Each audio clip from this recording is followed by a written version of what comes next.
Hello বন্ধুরা, আশা করি তোমরা সবাই ভালো আছো, সুস্থ আছো। আর একটা নতুন ভিডিও নিয়ে চলে এসেছি। এই ভিডিওতে ইন্ডিয়া সিনেমা সংক্রান্ত বেশ কিছু আপডেট দেবো, তো প্লিজ কেউ ভিডিওটা স্কিপ করবে না, দেখতে থাকো। বেশ বড় বড় কিছু আপডেট পেয়ে যাবে। প্রথম আপডেট হচ্ছে আমাদের সুপারস্টার দেবদাকে নেই। ইয়েস, আমরা জানি দেবদার খাদান আসার পর দেবদার যে হাইপ, যা ক্রেজ, যে টলিউডে 1 নম্বর সুপারস্টার, সেটা তো আমরা সবাই জানি। কিন্তু দেবদার নেক্সট কী? দেবদার নেক্সট প্রজেক্ট আমরা জানি পুজোতে আসতে চলেছে রঘু ডাকাত। আর এই রঘু ডাকাতে দেবদার এগেনস্টে কাকে দেখতে পাবো? বেশ একটা বড় নাম শোনা যাচ্ছে। একটা নামী পত্রিকার মাধ্যমে অ্যানাউন্সমেন্ট করা হয়েছে যে দেবদার যে রঘু ডাকাত আছে দেবদার এগেনস্টে, সেখানে আমরা টলিউড ইন্ডাস্ট্রির একজন বড় নাম দেখতে পাবো। ইয়েস, সেটা কে জানো? অনির্বাণ দাকে। ইয়েস, অনির্বাণ দাকে আমরা দেবদার এগেনস্টে রঘু ডাকাতে দেখতে পাবো। দেখো, অনির্বাণ দার যে অ্যাক্টিং ক্যাপাবিলিটি, মানে যত দিন গেছে তাকে সে নিজেকে অনেক উচ্চ পর্যায়ে নিয়ে গেছে। তো অনির্বাণ দার একটা আলাদা ফ্যান বেস আছে, তার একটা আলাদা ক্রেজ আছে, আর তার যে অ্যাক্টিং কোয়ালিটি আছে সেটা মানে টপ লেভেলের। আর যদি দেবদার এগেনস্টে অনির্বাণ দাকে দেখা যায়, খাদানে আমরা দেবদা ভার্সেস যিশুদা দেখেছিলাম, বা যদি রঘু দাগাতে দেবদা ভার্সেস অনির্বাণ দাকে দেখা যায়, তাহলে তো বক্স অফিস পুরো কাঁপবে, পুরো কাঁপবে, পুরো কাঁপবে। ভাই এইটা যদি হয়, এটার জন্য তো ভাই সবাই আমরা মুখে থাকবো, কারণ দেবদা ভার্সেস অনির্বাণ দা, এর থেকে বড় কিছু পাওনা আমাদের কাছে হতে পারে না। সেকেন্ড আপডেট হচ্ছে ওয়ার 2কে নিয়ে। ইয়েস, এই বছর 14ই আগস্ট ওয়ার 2 রিলিজ হচ্ছে।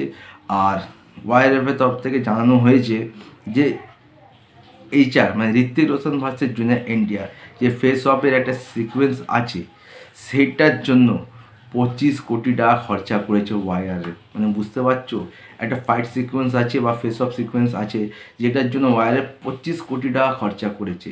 আর এই যে শ্যুটটা হয়েছে প্রায় 100 ঘন্টার ওপরে। মানে কি সাংঘাতিক লেভেলে ফেস অফ আমরা দেখতে পাচ্ছি, যেটা ইন্ডিয়ান সিনেমাতে একটা বেঞ্চমার্ক সেট করবে। মানে এইচআর ভার্সেস জুনিয়র এনটিআর। তো ওয়ার 2 তো এই বছরে বলতে পারো one of the biggest movie হতে চলেছে। পরবর্তী আপডেট হচ্ছে ছাওয়াকে নিয়ে। দেখো, বিকি কৌশলের ছাওয়ার ট্রেলার এসছে, সাংঘাতিক লেভেলের হয়েছে, তার সং এসে সেটাও বেশ ভালো লেগেছে। কিন্তু শোনা যাচ্ছে সেন্সারের তরফ থেকে কিছু কাঁচি চালানো হয়েছে, বিশেষ করে একটা সঙ্গের দৃশ্যতে সেখানে কিছু সিন ছিল যেটা আপত্তিকর ছিল, সেই জন্য সেই সিনটাকে গান থেকে বাদ দেওয়া হয়েছে। তো এখন এইটাই দেখার, সেই সিনগুলো বাদ দেওয়ার পর সিনেমা কত কী এফেক্ট ফেলতে পারে আমাদের মনে।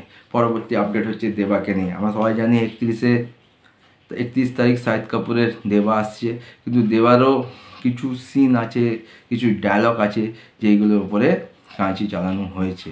মানে যে কিছু সিন আছে যেগুলো খুবই মানে বলতে পারো খতরনাক, সেই সিনগুলোকে ব্লার করে দেওয়া হতে পারে সিনেমাতে। আর কিছু কিছু ডায়লগ সেগুলো হয়তো চেঞ্জ করে দিতে পারে, না তোমরা বিপ শব্দ হয়তো শুনতে পাবে। দেখো, একটা মুভি যখন অ্যানিমাল বলো, আমরা কিল বলো, এই যে সিনেমাগুলো যেটা এসছে সেগুলোতে কিন্তু আমরা এই জিনিসগুলো দেখেছি। কিন্তু যদি ইউএস সার্টিফিকেট দিয়ে এরকম খতরনাক মুভিগুলো কানা যায় না, তাহলে সেই মুভির আসল গল্পটাই নষ্ট হয়ে যায়। এই সার্টিফিকেট দিয়ে সিনেমাগুলো আসুক, কিন্তু আমরা সেই সিকোয়েন্সগুলো দেখতে চাই। আর লাস্ট আপডেট হচ্ছে আমার সুপারস্টার বা গ্লোবাল সুপারস্টার এসআরকে নিয়ে। রিসেন্ট দুবাই একটা প্রোগ্রাম হয়েছে, যেখানে এসআরকের মুখ থেকে শোনা গেছে তার পরবর্তী সিনেমার নাম। দেখো, কিং নিয়ে আমরা সবাই হাইপে আছি, কারণ কিং যেদিন আসবে ভাই হাজার কারোর আবার লুট করবে এসআরকে বক্স অফিসে।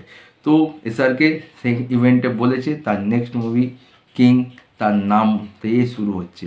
মানে যেদিন কিংয়ের ফার্স্ট কোনো ঝলক বলো, মোশন পোস্টার বলো, বা কিছু একটা যদি আসে, সেদিন ইন্টারনেটটা পুরো কেঁপে যাবে।